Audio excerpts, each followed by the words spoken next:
Have you ever been with someone and felt like there was this invisible wall between what's happening and what could be happening? Like you're both going through the motions, but there's this unspoken tension, not the good kind, where you sense they want something more, something different, but the words just aren't coming out? Here's the truth that nobody talks about enough. Most women have specific desires in the bedroom that they've never voiced out loud, not because they don't want to, but because vulnerability in intimate moments can feel absolutely terrifying. Hey, where are you watching from today? Are you in a relationship where you're trying to deepen intimacy, or are you preparing to be a more attentive partner when the right person comes along? Drop a comment below. I genuinely read them, and your experiences help shape future content. If you appreciate honest, mature conversations about relationships and intimacy, hit subscribe. We're building a community where we can talk about real connection without awkwardness or judgment. Here's something I want you to know before we go any further. Wanting to understand your partner's desires doesn't make you inexperienced or clueless. It makes you thoughtful. It makes you someone who recognizes that great intimacy isn't about following a script.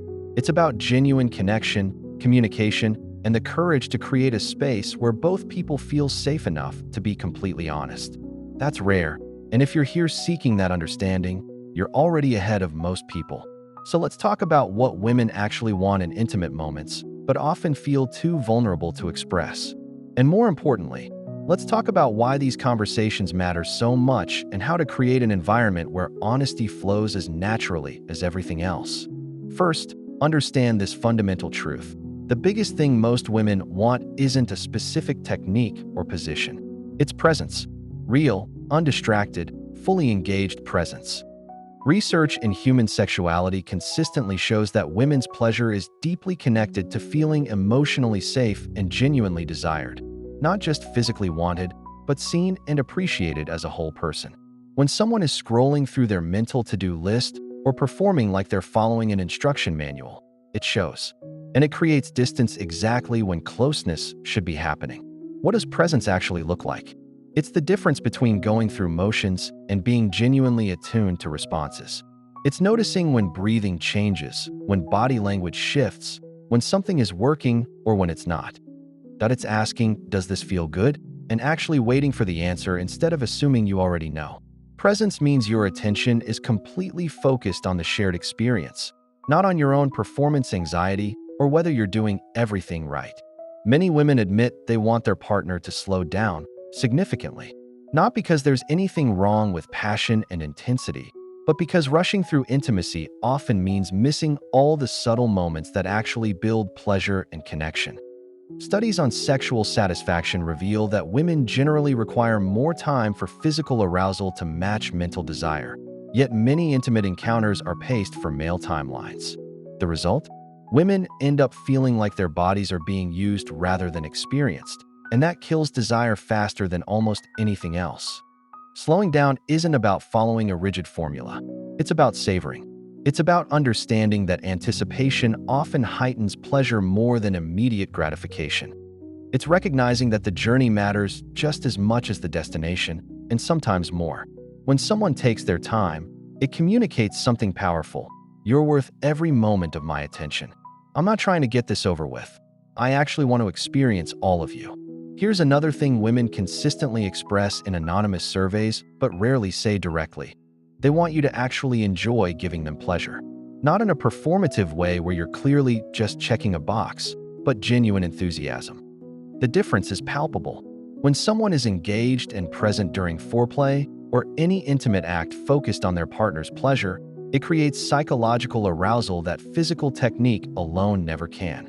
But when it feels like obligation, that awareness is intimacy's worst enemy. Think about it from a broader perspective. You know how you can tell when someone genuinely enjoys spending time with you versus when they're just being polite? Intimacy is no different. Enthusiasm is communicated through attention, through taking your time, through verbal and nonverbal cues that say, "This is exactly where I want to be right now." That emotional component transforms the entire experience from something mechanical into something connecting. Communication is another massive desire that often goes unspoken. Most women want their partners to talk more during intimate moments, not necessarily in explicit or performative ways, but in genuine, connecting ways. "You're beautiful. I love how you respond to this. Tell me what you want." Simple words that create emotional intimacy alongside physical connection. Silence can feel isolating, like you're each having a separate experience in the same room. But here's the thing about communication, it goes both ways. Many women desperately want to tell you what they enjoy, what they'd like to try, what isn't working, but they're terrified of how you'll react. Will you feel criticized? Will you get defensive? Will your ego be bruised? Creating a space where feedback is welcomed rather than feared is one of the most powerful gifts you can offer a partner. Psychologists who study intimate relationships have found that couples who can discuss desires openly without judgment report significantly higher satisfaction. But getting to that point requires vulnerability from both people. It means checking your ego at the door and recognizing that guidance isn't criticism, it's collaboration. It's your partner trusting you enough to help you understand their unique responses.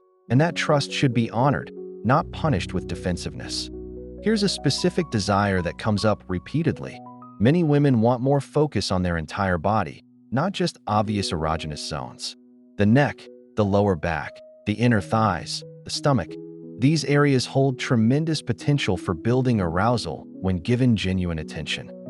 Touch that explores and appreciates creates anticipation and shows that you're interested in all of them, not just the parts that serve your immediate pleasure. This connects to a broader truth. Women's arousal often works differently than men's. It's less linear, more contextual, more connected to the overall emotional environment. Small gestures throughout the day, genuine compliments, thoughtful actions, emotional attentiveness actually contribute to desire later. Researchers call this responsive desire, where arousal builds in response to pleasurable stimulation and emotional connection rather than spontaneously appearing. Understanding this shifts everything about how you approach intimacy. Another frequently mentioned desire, variety and spontaneity, but within the context of safety and respect. This doesn't necessarily mean elaborate scenarios or dramatic changes. Sometimes it's as simple as initiating differently, changing locations within your home, or trying something new together that you've both expressed interest in. The key word is together. Springing something unexpected without discussion can feel violating rather than exciting. But exploring new territory you've talked about, that builds anticipation and deepens trust. Safety is actually central to everything we're discussing. Women want to feel physically and emotionally safe enough to fully let go. That means respecting boundaries immediately and without question. It means understanding that consent isn't just about the act itself, but about everything within it. Checking in, being responsive to cues, making it clear that no, or let's stop, will be respected without guilt trips or pressure. When someone knows they're truly safe with you, they can be vulnerable in ways that transform intimacy entirely. Pause for a second. Have you ever been in a relationship where communication about intimacy felt difficult or awkward? What made it challenging? Was it fear of hurting feelings, past experiences, or just not knowing how to start the conversation? Drop your thoughts in the comments if you're comfortable sharing. These conversations help all of us navigate this vulnerable territory better. Let's talk about something that might surprise you. Many women want their partners to be more vocal about their own pleasure too. Not performative sounds, but genuine responses. Knowing that you're genuinely enjoying the experience, that they're affecting you, creates a feedback loop of arousal and confidence. Silence can make women feel like they're failing or that you're not really present. Your genuine reactions, verbal and physical, reassure and arouse. Here's another layer. Women often want you to initiate in ways that make them feel desired specifically, not just generically horny. There's a massive difference between "I want sex" and "I want you." "I've been thinking about you all day. I love the way you." Feeling genuinely desired as an individual rather than a convenient body changes the entire emotional context. It transforms intimacy from a transaction into genuine connection. This ties into something deeper that many women admit in therapy but rarely say directly. They want to feel like their pleasure genuinely matters to you, not as an ego boost or a task to complete, but because you actually care about their experience. When pleasure feels mutual, when both people are equally invested in the other person's satisfaction, intimacy becomes collaborative rather than one-sided. But when it feels like their pleasure is just a means to an end, or worse, an obligation, desire vanishes. Practical guidance. Start conversations about intimacy outside the bedroom, at neutral times when neither of you is vulnerable or exposed. Use questions that invite exploration. Is there anything you've been curious about trying? What's something I do that you really love? Is there anything that doesn't quite work for you that we could adjust? Frame it as collaboration and curiosity, not criticism or performance review. Pay attention to nonverbal cues, but don't rely on them exclusively. Bodies give feedback constantly: breathing patterns, muscle tension, sounds, movements toward or away from touch. But verbal confirmation is crucial because interpreting signals isn't foolproof.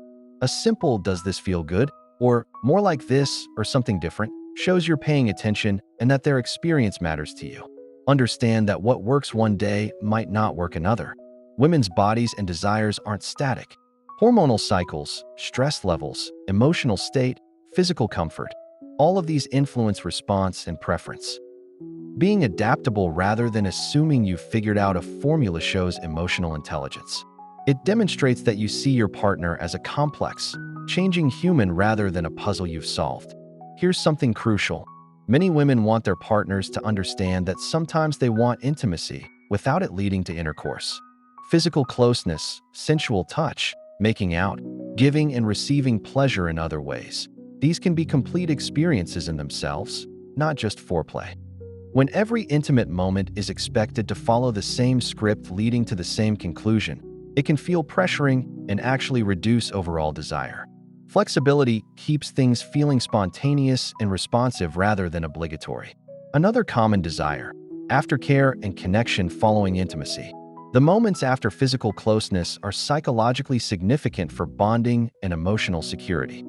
Immediately rolling over or jumping up to do something else can feel rejecting, like the connection was only about the physical act.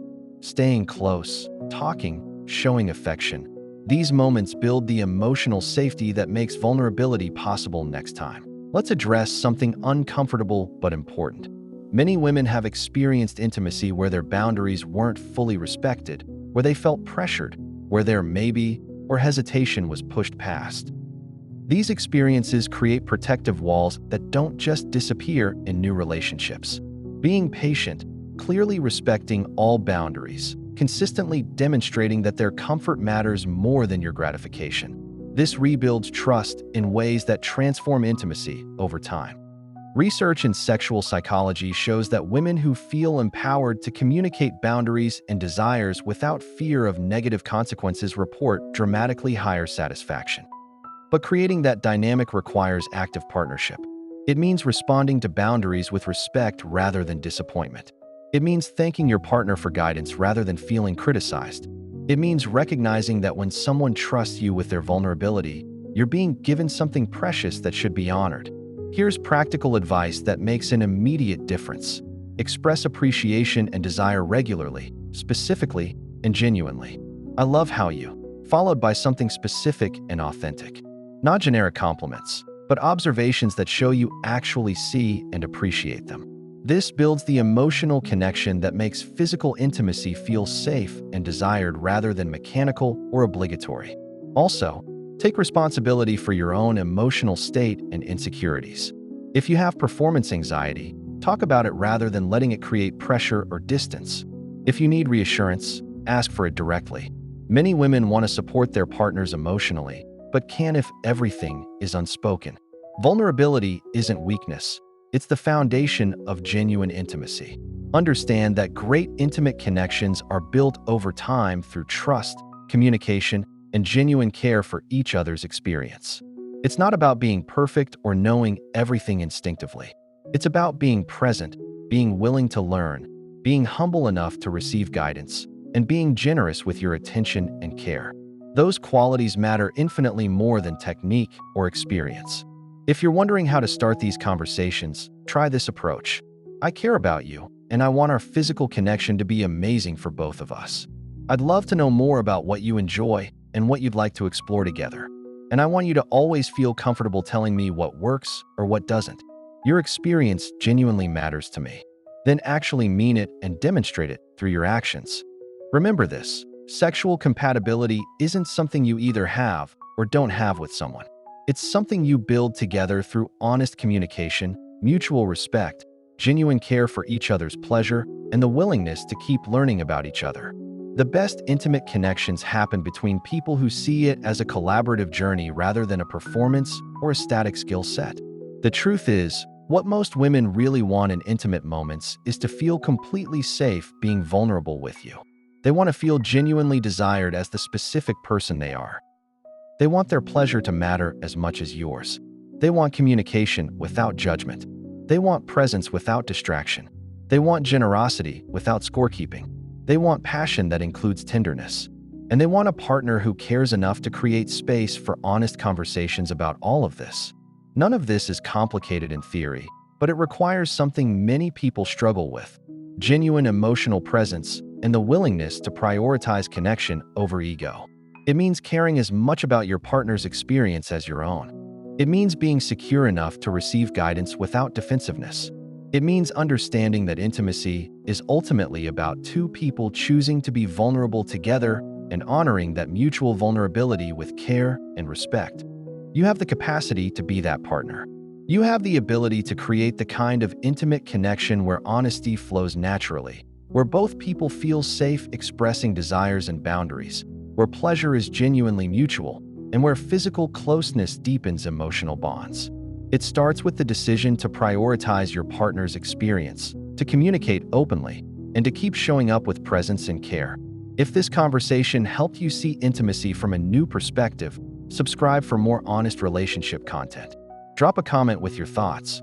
What's one thing you wish partners understood better about creating intimate connection? Your insights help build this community. Remember, the best intimate relationships are built on mutual respect, genuine communication, and the courage to keep being vulnerable with each other. Thanks for being here, and I'll see you next time.